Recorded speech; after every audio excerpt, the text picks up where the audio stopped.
Friends, मैं आपका mentor AK Singh और आज फिर हम अपने CTET CDP स्पेशल की क्लास देखेंगे। और CTET CDP स्पेशल में हम क्या देख रहे हैं?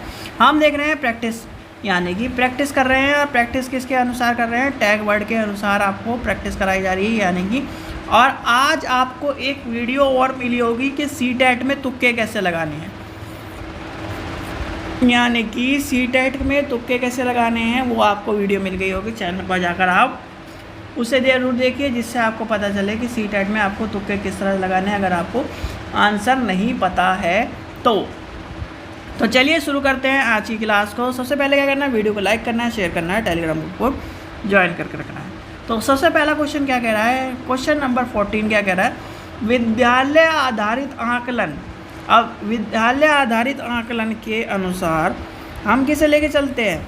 यानी कि जब भी आकलन करते हैं तो परिणामों को लेके चलते हैं, यानी कि परिणामों की उपेक्षा परीक्षा की तकनीकी पर केंद्रित होता है? नहीं जी।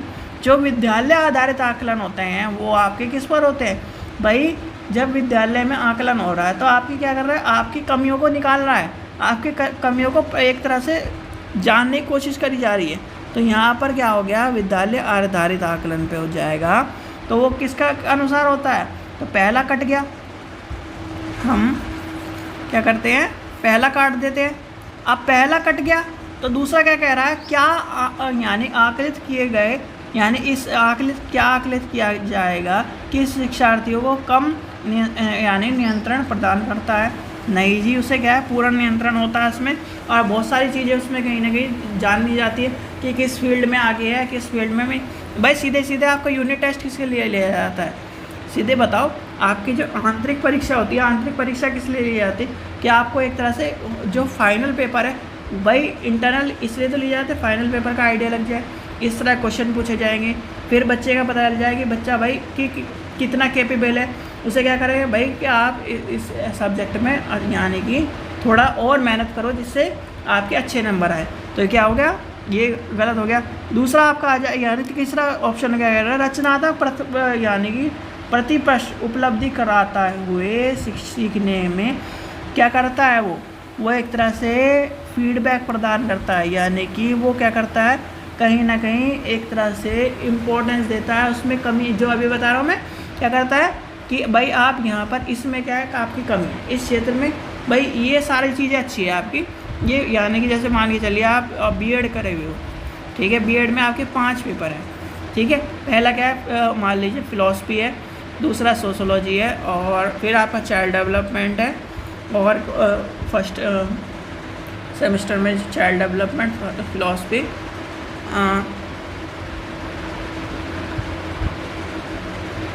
दो और मान लिया हमने, ठीक है।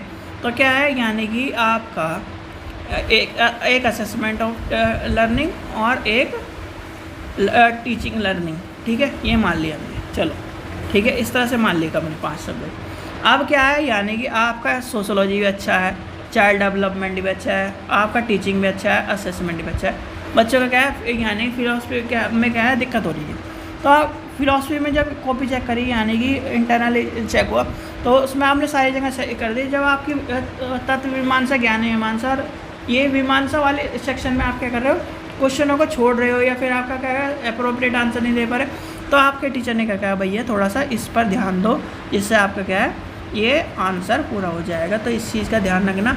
इस तरह से आपको क्या कहा है? आपको सिर्फ अपने एनवायरनमेंट में जीना है। क्या करना है? एनवायरनमेंट में जीना है आपको अपने अनुसार। यानी कि आपने क्या किया था उस टाइम पर? अगर बच्चे हो तो भाई हमारे टीचर क्या करते थे, हम क्या कर सकते हैं बेहतर, हमें क्या करना चाहिए, तो ये सब चीज़ें आपको पता होनी चाहिए, ठीक है। अगले क्वेश्चन को अगर मैं बिना देखे, यानी कि बिना पढ़े और बिना क्या है पूरा का पूरा पढ़े हुए, एक चीज़ मुझे दिखाई दे रही है, पोर्टफोलियो आकलन, क्या ये आंसर होगा? मैंने क्या बताया था? जब भी आपको कहीं भी ऑप्शन में अगर नकारात्मक नहीं वाला क्वेश्चन नहीं है तो पोर्टफोलियो आंसर होगा। अब आप इसे पढ़ के मुझे बताओ, क्या ये मैंने सही आंसर लगाया है या नहीं, ठीक है। ये सही आंसर है या नहीं, आप इसका जज खुद करिए कि पोर्टफोलियो इसका आंसर होगा कि नहीं, ठीक है। जितने भी पोर्टफोलियो के क्वेश्चन है मिले, आंख बंद करके पोर्टफोलियो लगा देना अगर वो पॉजिटिव क्वेश्चन है तो, ठीक है। इस चीज़ का ध्यान रखना, अगर पॉजिटिव क्वेश्चन है तो पोर्टफोलियो लगा देना। क्वेश्चन नंबर 16 देखते हैं। 16 में क्या कह रहा है, शिक्षार्थियों को सबसे कम, एक मिनट रुकिए, प्रतिबंधित विद्यालय वातावरण में रखने के माध्यम से विद्यालय क्या होता है, उसमें क्या होता है। अब विद्यालय में आपको मैंने क्या कहा था, जब इस तरह क्वेश्चन आ जाए तो हमें क्या करना है, दो चीज़ों का ध्यान रखना है। एक तो हमें क्या करते हैं, सबसे बड़े वाले आंसर को पकड़ लिया, भाई ये क्या है, मैंने सबसे बड़े आंसर को पकड़ लिया। अब आपको तुक्का, यानी कि तुक्के वाली बात भी कहीं ना कहीं क्या पूरी होती है हर जगह, नहीं जी, हर जगह वो पूरी नहीं होती। पर हाँ ये है कि 50% से कोई भी तुक्का लगाओ तो आपका ये मान जाता है कि 50% सही हो सकता है, 50% नहीं हो सकता।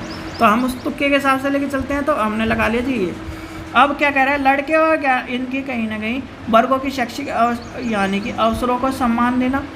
अब इसमें क्या कह रहा है, अवसरों के सम्मान की बात कर रहा है, यानी कि इस तरह की बात कर रहा है। तो पहला क्या हो जाएगा भाई, उसमें क्या कहा, प्रतिबंधित यानी कि प्रतिबंधित विद्यालय वातावरण की बात कर रहा है, तो ये हो गया। दूसरा क्या है, वंचित वर्ग के बच्चों के जीवन में सामान्य यानी सामान्य करता है जो उन बच्चों के समूह और अभिभावकों के साथ विद्यालय के संबंध को बढ़ावा देता है। बिल्कुल सही बात है, ठीक है। फिर तीसरा क्या कहता है, तीसरा आपका आ जाता है, एक मिनट रुकिए, तीसरा आ जाता है विद्यालय मेले और प्रश्न उत्तरी जैसी गतिविधियों में उनका क्या है, अलगाव। तीसरा क्या है, लाभान्वित वर्ग के बच्चों को भागीदारी बनाना, यानी कि उसे भागीदार बनाना। अब आखिरी क्या कह रहा है, यानी कि दूसरे बच्चों को संवेदनशील बताता है कि वह क्या है, बच्चों के दुर्लभ नहीं है, और ये क्या है, यानी कि नीचा नहीं दिखाया जाए। तो ये कहीं ना कहीं इसका आंसर ये हो जाएगा, ठीक है। इसका आंसर क्या हो जाएगा, ये हो जाएगा। इसके आंसर आपको ऑप्शन नंबर क्या मिलेगा, डी मिलेगा। तो इस तरह की चीज़ें आपको पता होनी चाहिए। यहाँ पर ये सब चीज़ें आपको कहीं ना कहीं इन सब चीज़ों से, जैसे आप क्या है, क्वेश्चन नंबर 18 देखिए। 18 क्या कह रहा है, 18 में आपका कहीं ना कहीं ये क्या है, अशांतिकरण व्यवहार की बात कर रहा है, संबंध की बात, यानी निम्नलिखित में कौन सा उपागम अशांतिकरण व्यवहार के संबंध विकार वाले बच्चों को के साथ व्यवहार करने के लिए बच्चे को उसके आसपास के लोगों और सामाजिक संस्थाओं के साथ अंत्यक्रिया करने के सुझाव देते हैं। तो क्या हो गया, इसमें आ जाएगा, देखिए कुछ किया नहीं करा, तो यहाँ पर क्या आ गया, पर्यावरण, यानी कि आपका आ जाएगा पर्यावरणीय, तो यानी कि यहाँ पर ये आ जाएगा। तो इस चीज़ का भी आपको ध्यान रखना है। कुछ जो टैग वर्ड्स हैं, कुछ जो आपके वर्ड हैं, वही आपके क्या है, आंसर हैं। तो इस चीज़ का भी आपको ध्यान रखना है, ठीक है बच्चों। तो इस तरह से आपको क्या करना है, जैसे आपको 4-5 क्वेश्चन कराए, आपको 4-5 क्वेश्चन कराए, अभी प्रैक्टिस कराई, पता चला किस तरह से पेपर करना है। तो हर बार ये भी ध्यान रखना, हर बार क्या बड़ा आंसर नहीं पकड़ना,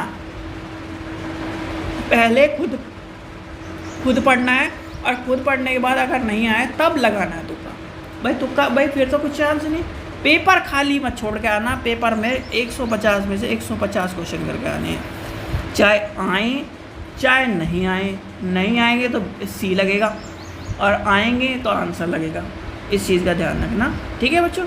चलिए, आशा करता हूँ आपको वीडियो पसंद आई होगी।